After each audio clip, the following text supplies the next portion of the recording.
In that committee? Me too. Well, I think you've got a full room of people here who would like to sit on this bylaw committee. So maybe we should think about that again. Well, since my business agent is here and my vice president is here, I'd like to know who either both of you proposed. I'm asking that as a member and as a chief. My business agent's standing right there and my VP's right here, so I got both of them here. I want to know which one of you guys, who did you guys propose to be on that committee? Well, go ahead, Al. Tommy picked me. I wasn't asked to put somebody on a committee. Tommy was asked to put somebody on a committee. I went to Tommy and told him to put me on a committee. Only because I was afraid of what would go on a committee. And this is what happened. We were outvoted 7-1, 7-5 every time on a committee. So now, my business agent here, I want to ask you, who did you? I originally had somebody in mind, that was Chief Stewart. And then when certain board members decided that they were going to appoint themselves, I appointed myself. Good answer. Yes. Earlier you said that you can't change or recognize every petition that's sent to you.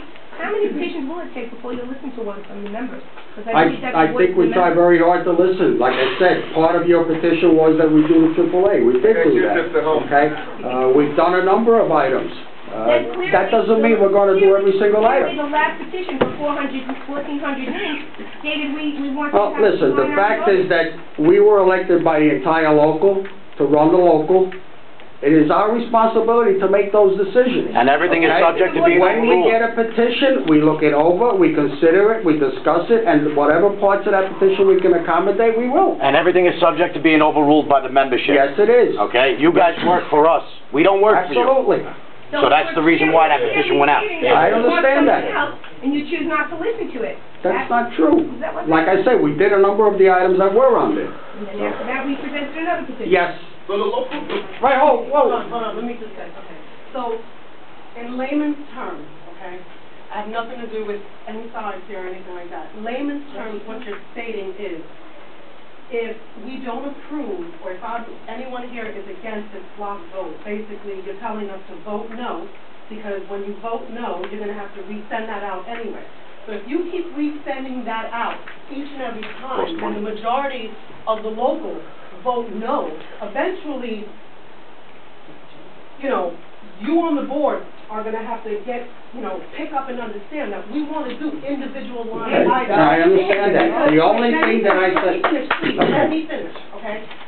The only reason why I feel that strongly is because everything going on right now as far as politics goes, and especially right now in New York and in New Jersey, whenever you have these block votes, it's like scummy politicians. That's the feeling I get. I get a nasty taste in my mouth. The moment I heard block vote, I said something's up.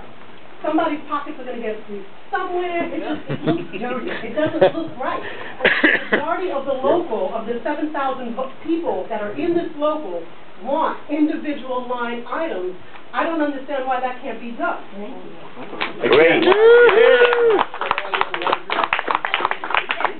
Piece on the 30-day window would have to be sent back out because we're mandated to do that. Right, but now... I believe that the other pieces of it, that if it gets voted down, they won't go back out again. So you'd rather waste some money and do it again. So you're not going to keep sending it out. Instead of just doing what the majority of the 7,000 members want, which are individual line items. Well, I don't know if it's the majority of 7,000 members. But at no point was there a committee to let's say to get that number.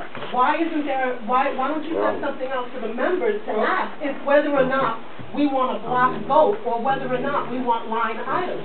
Because as you said, before it was 12,000, now it's 7,000. It would be easier to get everyone's vote to see if whether or not they want a block or if they want line items. Okay. I mean, I pay union dues, and you have a right to speak, of course. If you think about it, the majority of us, it sounds here in this small room, the majority of us want line items. Okay, I understand what you're saying. So basically, keep voting no. I'm sorry? So basically, you're saying keep voting no. I'm not going to say keep voting no. I'm going to say we're going to send it out. You will vote. If you vote no, then we'll consider any other options. thinking. I see that the whole thing with this committee and the e-board is about saving money, correct? No, it's not the whole thing. Okay. We are proposing 2 business agents to increase representation to people that currently don't have it directly. But it's part of it, a lot of this is also about Yes. saving money. Yes. Okay? So to save money, why don't we have the committee with not only e-board members, but with union members that are not on the e-board, okay? And have this vote on something that's like this. That if once an e-board member retires, their salary, since it's not being paid from the company, okay, is then stopped from the union, and they only get the percentage of the difference of what they're supposed to get according to the bylaws. The bylaws are very clear, and there is no violation of the bylaws. Look at the operating procedures, the uniform operating procedures of the CWA. Hold it. I'm trying Don't get upset, Angel. You keep shouting from the back, and I tried to ignore it. Please. Don't get upset. Let us have a meeting. To see the truth hurts. No, it doesn't hurt at all. Truth You hurts. know that this is a red herring. It's nonsense. It's a joke. Let me finish now. I raised my hand. I didn't say none. I just put my I'm hand up. answering your question.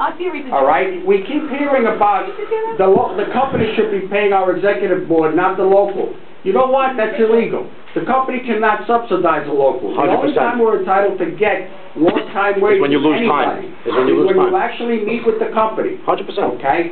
In fact, and you could ask him or you could ask anybody else on the board, the best that you normally do is 8 to 16 hours a week. I know. The local would have to make up that difference anyway. 100%. Okay? So it's not like you're going to save all of this ton of money. Listen, You know, we keep playing you're this directing game. it at me. All I said was the operating procedures told you, and that operating procedure is whatever money you would have been getting. I got the floor, Jimmy. I'm speaking Go to ahead, Jim. man. I have the floor. Thank you. I don't have a flaw. It's a question. Let him finish. It's not an answer yet. It's not an answer yet. The operating procedures state that when you get whatever the bylaws state that you get a percentage. What for the title operating rate. procedures? The uniform operating procedures of CWA. Okay, go ahead. And when it's just the same way how they calculate your dues when you are retired, is the same way they will calculate how you get paid. You're supposed to be getting the difference of what you would have gotten paid to what your pensions are. The operating procedures don't say that. Yes, it does. Whatever. Okay. I'm not arguing with you. That's it. I just put the point out there. You have another question, ma'am? You didn't answer my question on that. I did answer the question so many times. So you started talking out. All right. My question. Listen, the answer is, I said, what it's, about having a committee with the e-board members and members that are in the union that are not on the e-board, They would handpick their own discuss guy. this and vote on that, and then bring it to the local? because very simply, what you're proposing is discrimination. You cannot single out a class of people and say they can't get paid.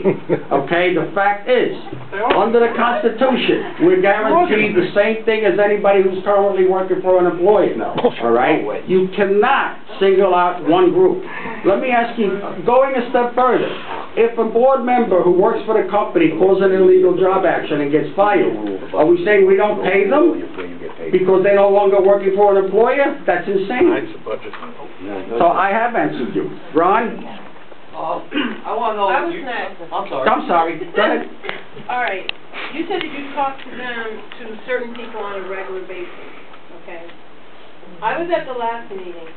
You totally spat on me and was totally disrespectful.